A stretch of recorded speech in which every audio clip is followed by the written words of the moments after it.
Bill White's Midday Rant is a short, sharp take on what's happening and how it relates to you. Agree or disagree? Listen to middayrant.com today. Let's start by me confirming that I'm not trying to convince anyone of my religious belief, which for the avoidance of doubt is rooted firmly in Judaism. I am Jewish, and I'm not proselytizing for our team, primarily because Jews don't proselytize.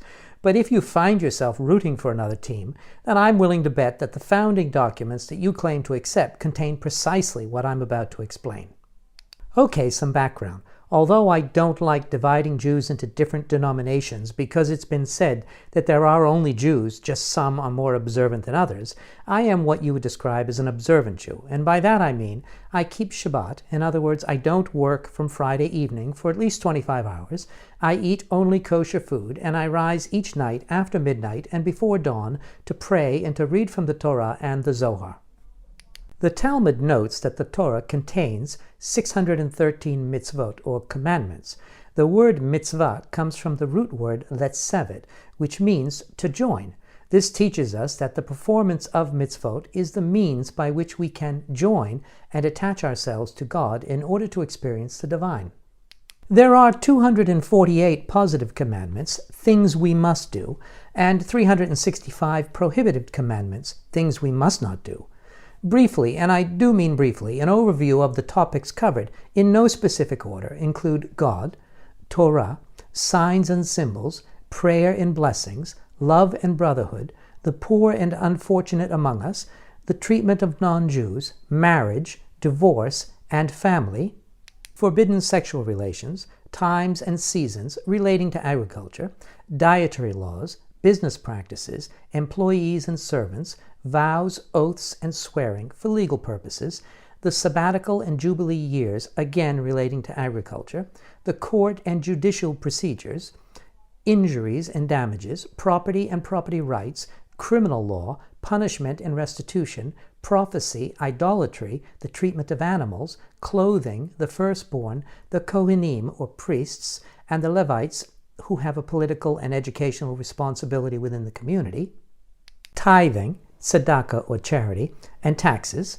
the temple, sanctuary and sacred objects, offerings, purity and impurity, the king, the Nazarites, those who dedicate themselves for a period of time to intense religious devotion, and finally my list concludes with the subject of war. Of course, some of these mitzvot are currently redundant because they relate only to the temple in Israel, and because the first two temples were destroyed, we're left with a list that will still fill out even the longest of days. And each of these requires an in-depth discussion of their own, but I wanted you to get an idea of the comprehensiveness of the list because many people will think of the 10 Commandments and stop there. These mitzvot cover all areas of life, providing a sort of cradle-to-grave management for living.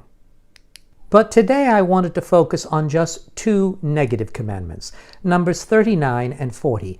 Both are found within a single verse in Davarim, or you might know it as Deuteronomy, verse 22:5, which says, quote, "A woman must not put on man's apparel, nor shall a man wear woman's clothing, for whoever does these things is abhorrent to your God."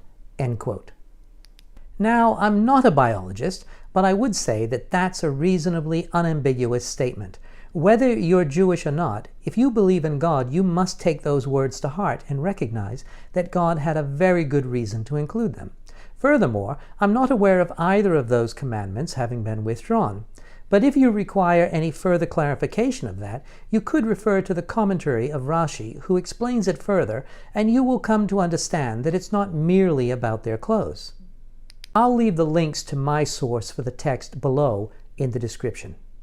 Suffice it to say, God's reason must have been to point out that men and women are different. And as Rashi explains, if a woman wants to appear as a man, or should a man seek to pass himself off as a woman, nothing good can come of it.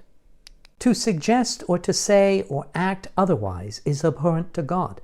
And if you believe in God, based on history, this does not end well for those involved.